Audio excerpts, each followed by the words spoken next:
Given by mutual friends, people named Fortune. She always liked that part of the story. They were both painters who loved nothing more than to pack up their watercolor gear and hike into the local mountains to paint landscapes. She was young and captivated by his charm and impressed with his brash, unschooled talent. Which side of town they were from wasn't a big enough issue to keep them apart. Art is a great leveler, and an emotional connection formed. Art is a great leveler, long before it was common to assess personalities in terms of why such attractions developed. It would be rationalized based on their mutual interest in art and hiking. Art was a great leveler. Art was a great leveler. There was something else there. A dance of sorts. They were doing a dance. One in which it was difficult to tell just by looking who was leading and who was following. Art was a great leveler. Art was a great leveler.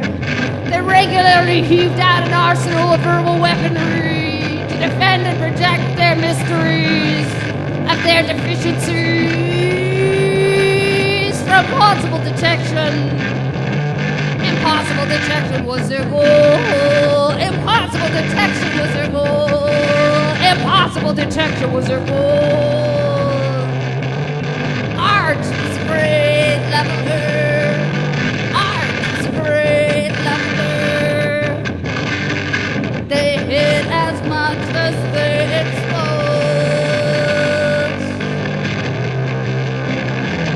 They hit as much as they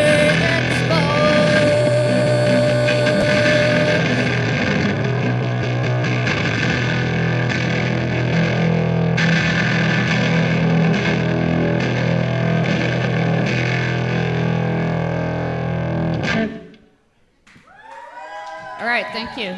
I could have sworn Rat Bastard was right there. Was he? What the fuck? We are Mecca Normal. We're from Vancouver, Canada. All right. It's very exciting for us to be here in Miami.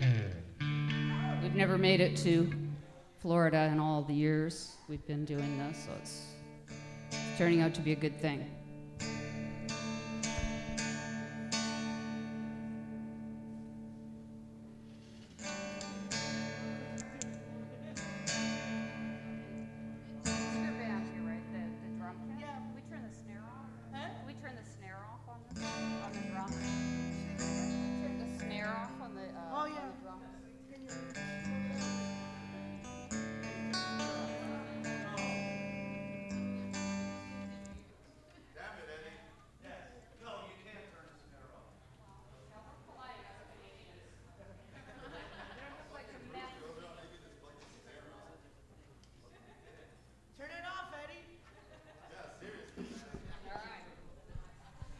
Thanks, Eddie.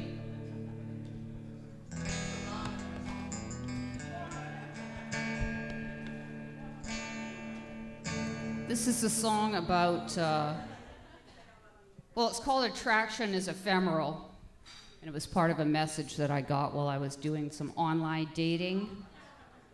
And the guy was on the other end of the phone smoking, leaving me this big long message about how attraction was ephemeral.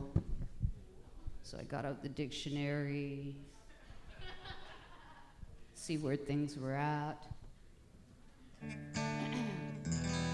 But before that, there was this. Yeah, can we get some guitar on the monitor, please, Rat? That's great, thank you. I'm intrigued by you, he says. You're beautiful, beautiful. Thank you, I say, wondering if this is just another line, just another game. Wondering how much recent deception informs my reaction.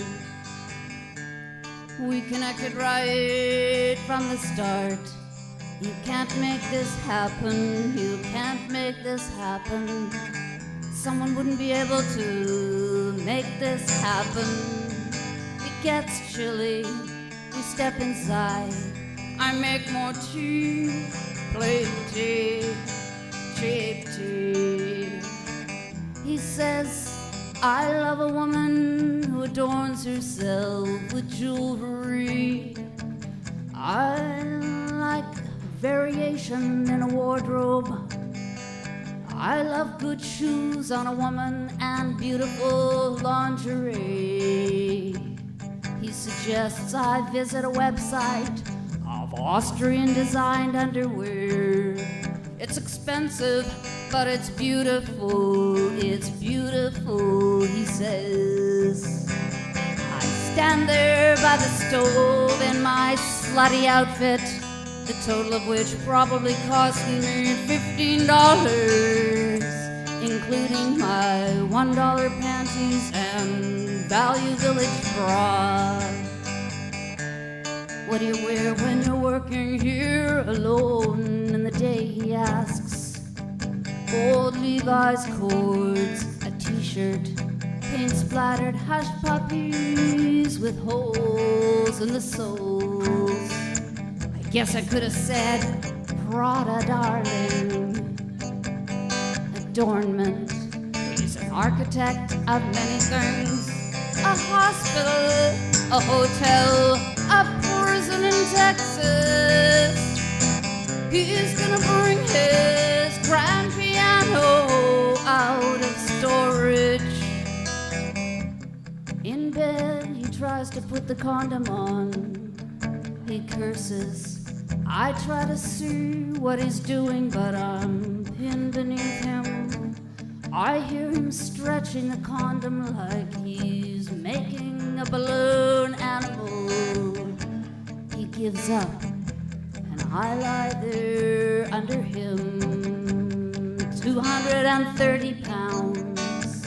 He says, am I crushing you?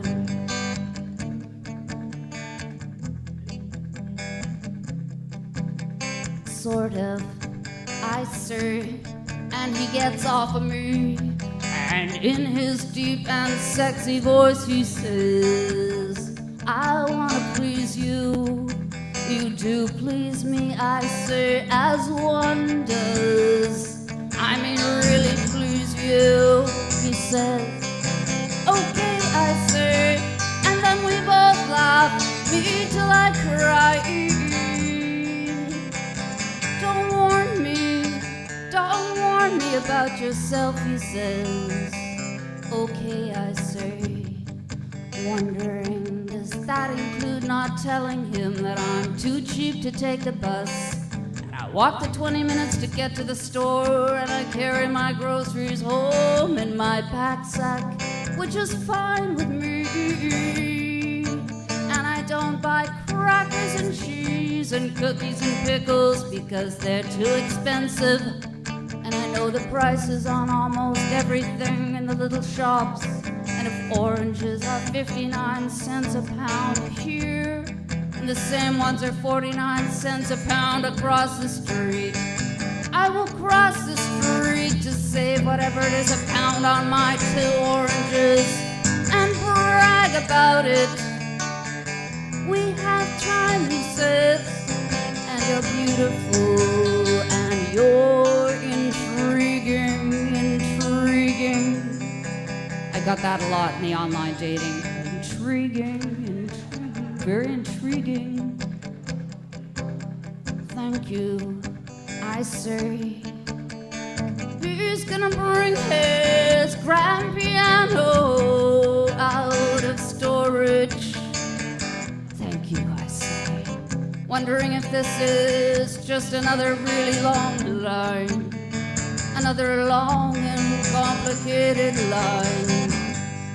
He's the architect of another really long line. Another really long line.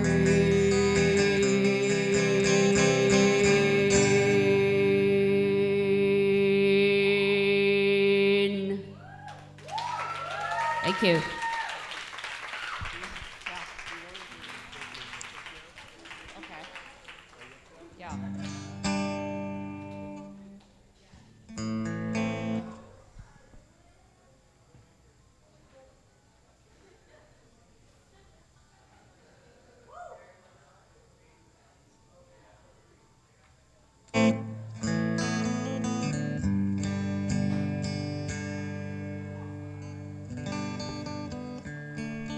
This is another song out of the online dating storybook called Naked and Ticklish, which I made a video for, as I tend to do for, a certain number of our songs. And I made this, titled it Naked and Ticklish, and it started getting really a lot more hits than I know we're normally supposed to get. Then I realized, yeah, right. It's the naked part, I guess. Or maybe the ticklish part. I don't know which. There's a little marketing tip for you. Include naked. Well, you guys already know that, right? I've heard about what goes on back there. Or no, next door. I've heard about it. All right, naked and ticklish.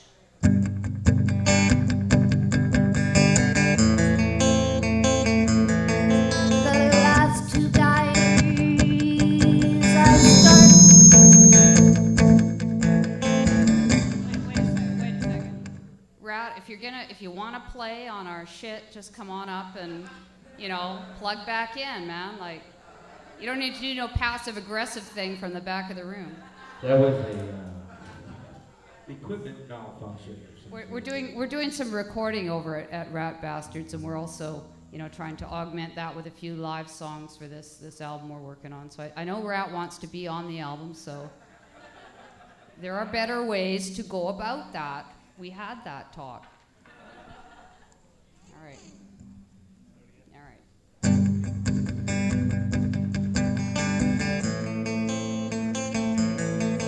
The last 2 guys I started something with had Rottweilers, and I'm not a Rottweiler fancier at all.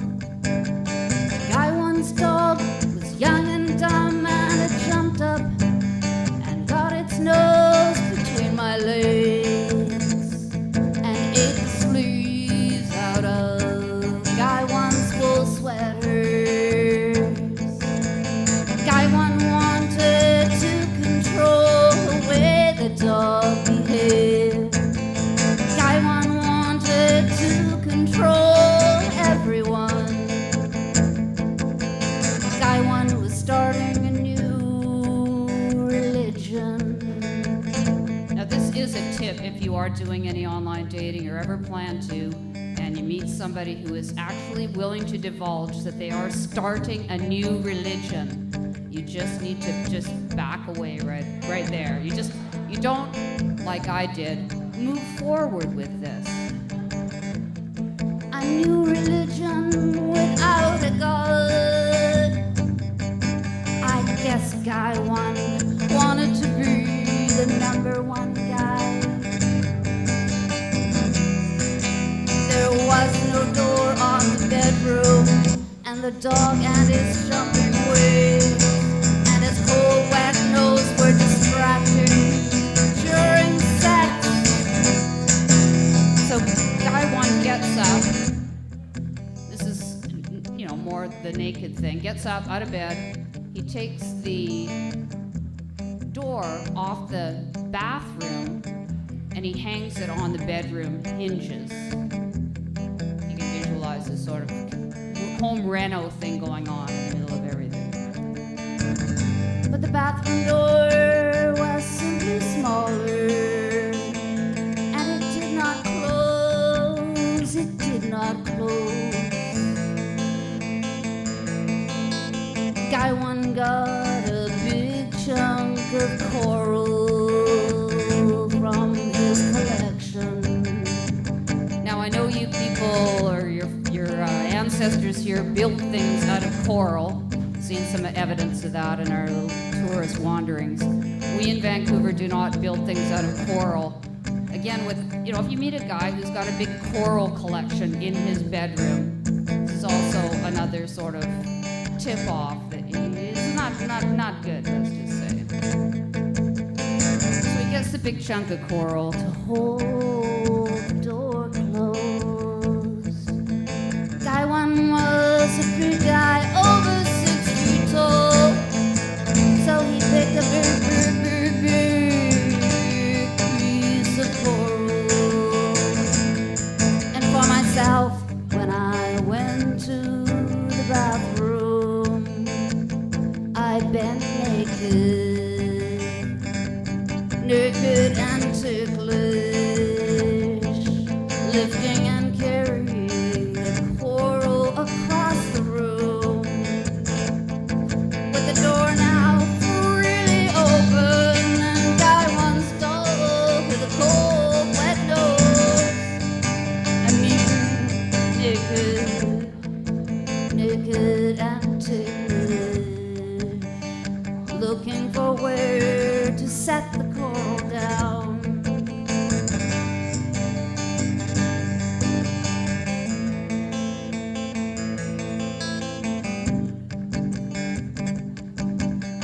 Guy two's dog is bigger and older.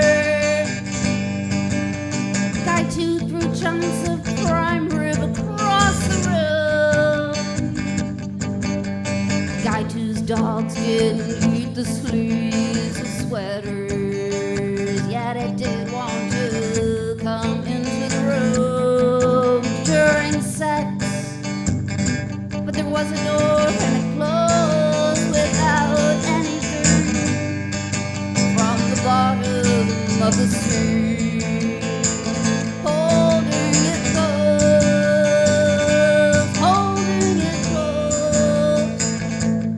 And so this was an improvement until it came time to settle in for the first night.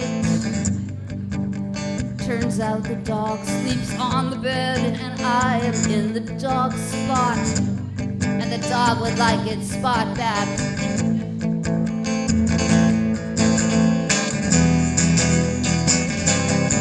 He keeps standing up and turning around and around, and the door is freely open until the door is closed, holding it closed, holding it closed, naked and ticklish, naked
When you've taken your hands away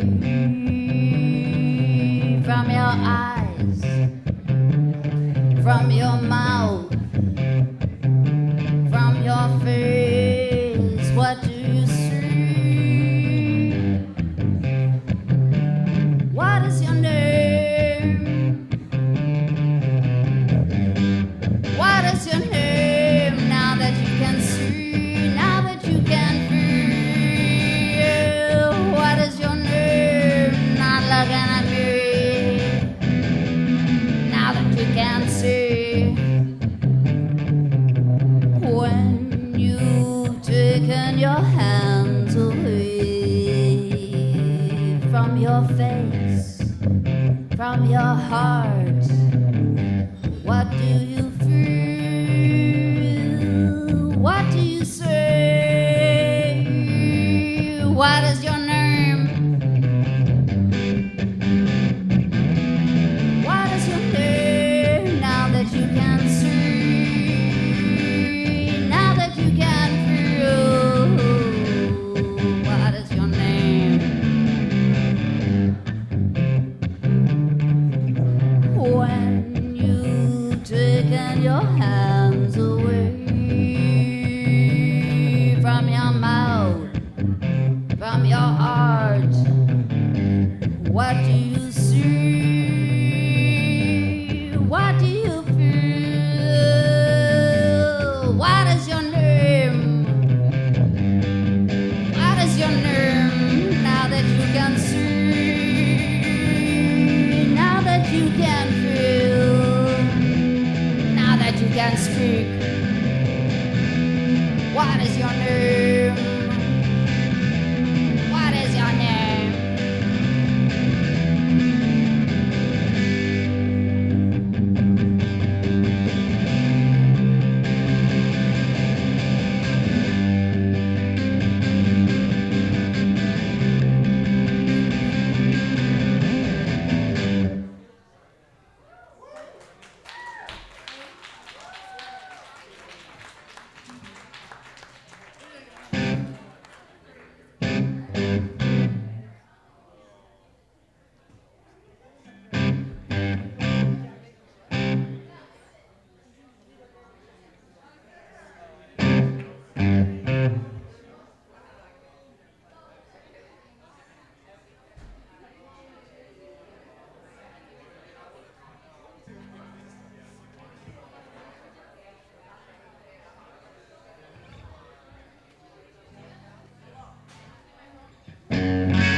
This is called Odell's Bath, and it's about the mother of a protagonist in a novel I recently completed called The Black Dot Museum of Political Art. And this section out of the novel takes place in about 1923 on a potato farm in New Brunswick.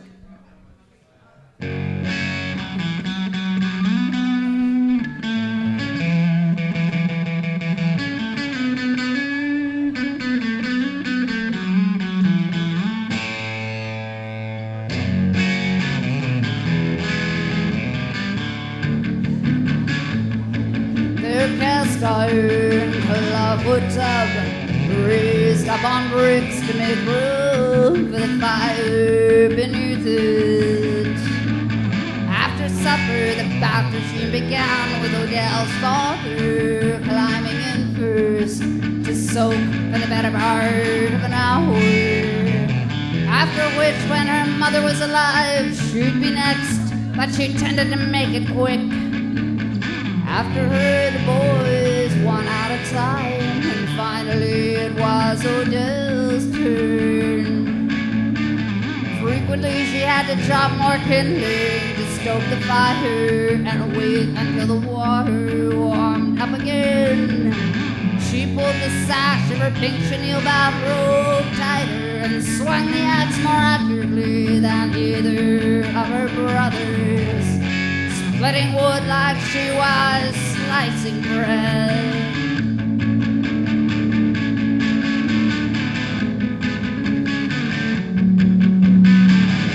Truly alone she sat on her thinking rock, poking embers, vowing one day she'd take baths twice as long as her father's and soak in bubbles until the cows came home. And when she had a child, she'd spoil it. It could eat cake all day long for all she cared. Odell shifted the wood with a twisted iron rod so familiar in her right hand that it was invisible to her. All week long the iron rod hung beside the leather strap in the shed next to the soap until bath night, when individually they held it like a medieval weapon, jabbing it into the heart of the fire as heat flushed their faces, and alone they allowed themselves to imagine episodes of liberation and even retribution as they prepared to bathe their scrawny hillbilly bodies in the murky water beside an unnamed stone on which the soap sat, unnamed by everyone except Odell. It was her thinking rock, although she never said it out loud to anyone except herself. It was here that the term run through with it all, played over and over in her head, and she blamed the rock for making her think it. This was what happened when she sat on her thinking rock. It made her think awful things about her father.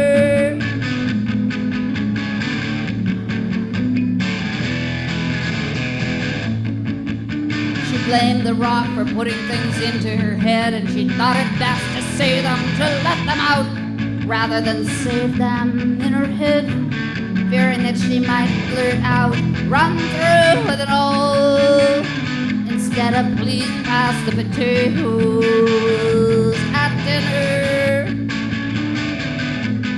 Odell kept a small bottle of bubble bath in the pocket of her chenille robe. As she dribbled it across the dirty water, she repeated her chant, run through with an old. Naked, 1 foot on her thinking rock, she used the soot-blackened poker to agitate the water, to make the bubbles. And she laughed at how she must look, the real Odell. And she added to her chant, if all eyes were on me now, if all eyes were on me now. The saving grace of her otherwise woefully lacking existence was that her father was not a man of God, and like her schoolmates traipsing off to church, Sundays were her own. Not to run through fields of buttercups, but to catch up on her chores. Odell sometimes found herself glancing skyward while she squeezed dirty water out of a mop, thanking God that her father was not religious, thus cracking herself up enough that she twigged on to how humor worked. It split apart the dark tendrils, tightening in her gut and around her heart, soothing her like a slug of moonshine. But laughter didn't burn or make her cough. Odell tried to find external sources to make herself laugh, to reduce the internal grumbling in which she knew was not her soul. Nor was she hungry, unless what she felt could be called a hunger to express herself. If she laughed cried, her father got angry. He was a man who was staunchly confused about most things, but in his role as the head of the household, he felt compelled to have strong opinions. Anger was the only emotion he let his family see. He pontificated wildly, putting on a show, combining nuances of opposing stances, all bluster. Odell tried to follow his logic, but when she was 9, she heard the word irrational, irrational, uttered by her mother while they were going through the remnant bin at Hester's Dry Goods store. Irrational, she made the word her own. By the time she left the farm at 16, Odell had eaten enough green beans to last her a lifetime. Emancipation, emancipation from what she regarded as emotional tyranny came by way of the SMT Eastern bus line and her overwhelming determination to never again eat anything green. Never eat anything green.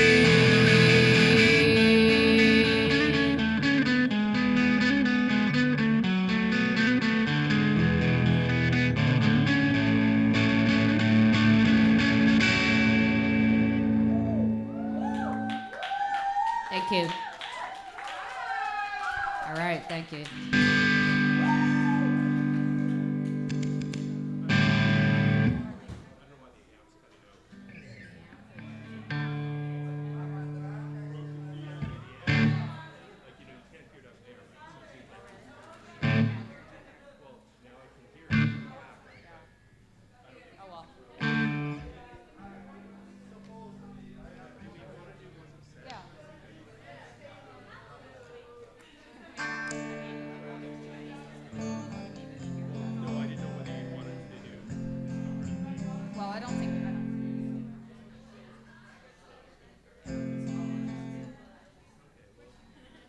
This call wasn't said.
None of this is gonna matter.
to create this void of no communication.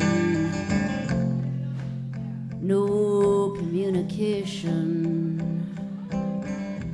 No communication. Now there's nothing now.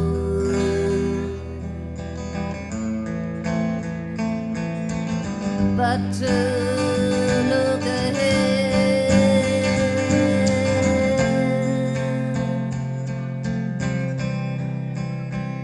when none of this is gonna matter. None of this is gonna matter. What was and wasn't said.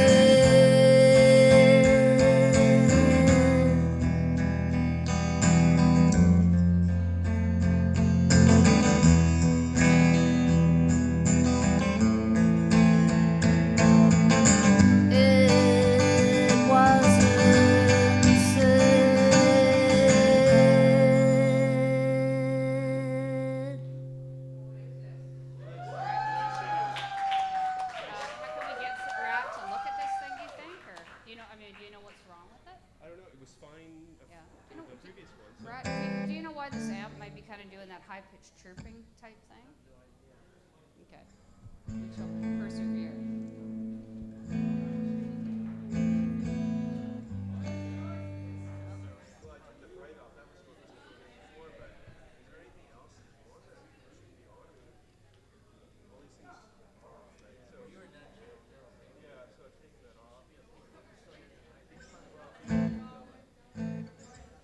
Okay. Just continue. I don't.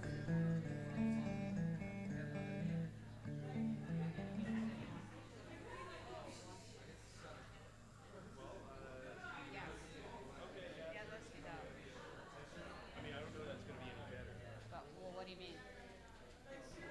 It's the amp.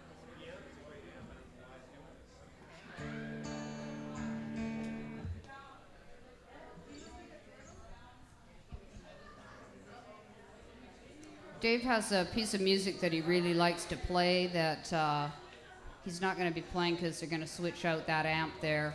But in the middle of this song that he plays, which I don't really have any lyrics for, I tell this story. This is a little convoluted already, isn't it? Okay. All right. So we're doing this song called I Walk Alone, in which I tend to go out into an audience and sing without a mic. And Dave continues playing, but he brings it down nice and low for me. And during the song that he would be now playing, he would demonstrate this capacity to bring it down nice and low for me. So we're playing this show in Oakland, California, in this like community printing shop. And we're doing this part of the set. And it's very low and, you know, everything's cool and going along. Suddenly from behind this door that we didn't even know was there, this guy bursts out who obviously lives in this complex and says, "We've got to turn it down, we've got to turn it down, this is just madness." So, you know, I don't even have a mic and Dave is already pretty low. And this guy is from the band Rancid, which I would think would be a pretty loud band. You know, he's got the green mohawk and everything, and he's screaming about it being too loud. So Dave actually unplugs the amp. So there's we're not using any electricity. And the guy's still, "This is too loud, this is an outrage." Anyway, it's basically a song about how there's us and there's them, and how an us situation can suddenly have a couple of thems in it.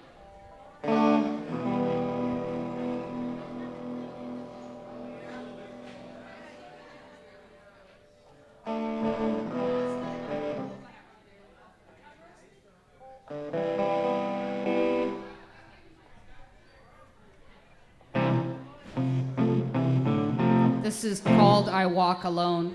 And it's a song that we started playing live pretty much right after we put it on our first album in 1986. We played it for about 10, 15 years or so, then we gave it a bit of a rest for 5 or 10 years, and we've been doing it again recently.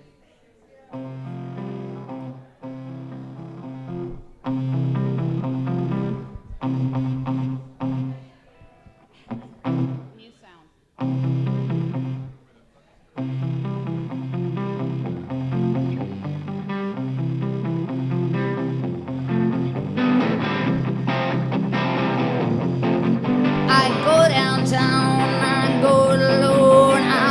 alone.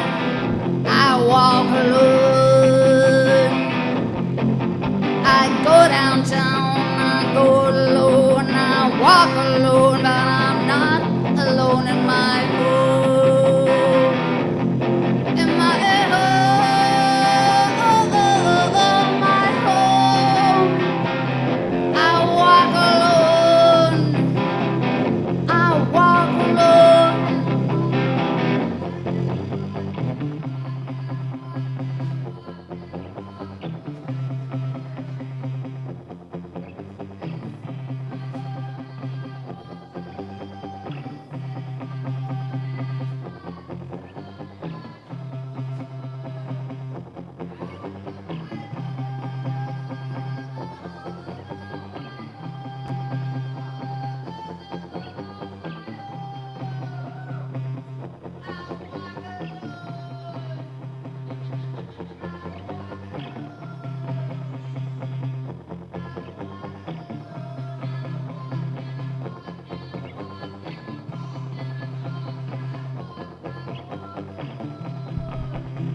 Because it's my right to walk anywhere, wearing whatever I want at any time of day. I walk alone.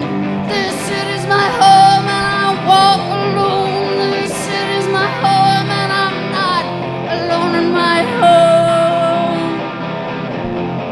In my home, my home, my home. I walk alone. I walk alone. I walk alone. I walk alone.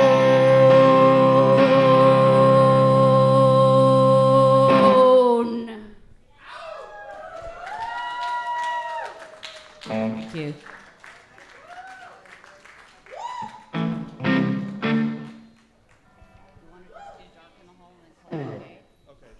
Okay, we got one more here. We also brought along some of our Mecca normal items, which include CDs, a couple of novels that I've written, a graphic novel that David recently created.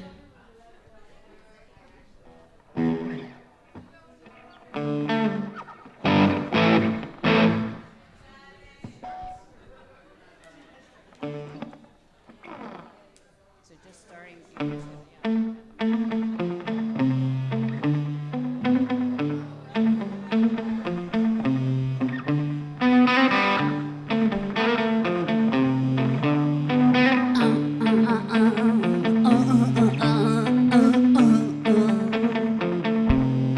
He saw the light through the window at the end of the hall.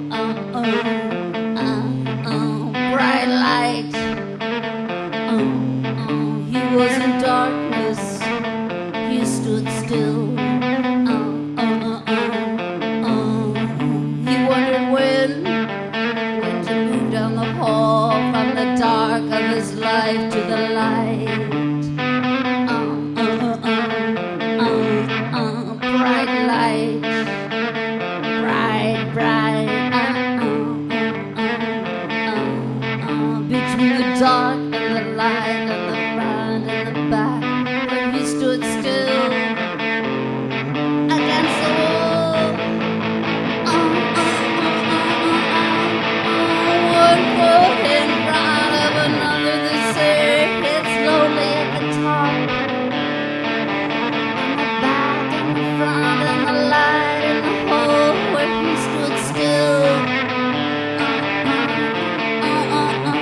One foot in front of the other, they say the light and the dark were the other way.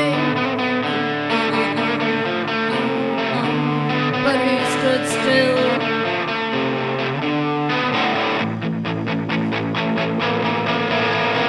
Still in the dark, he looked at the light right in the window at the end of the hall, and it seemed like the world represented it all.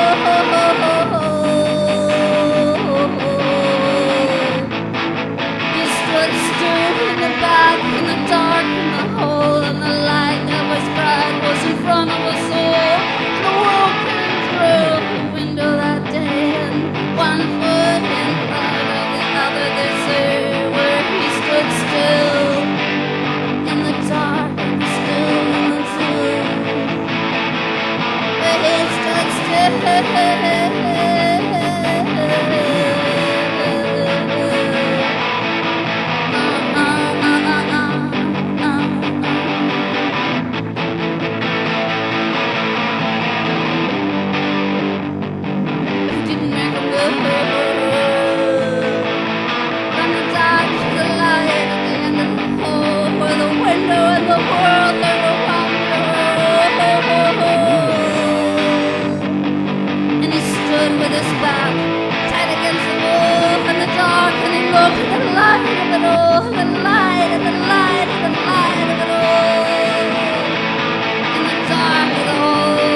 All right, thank you very much.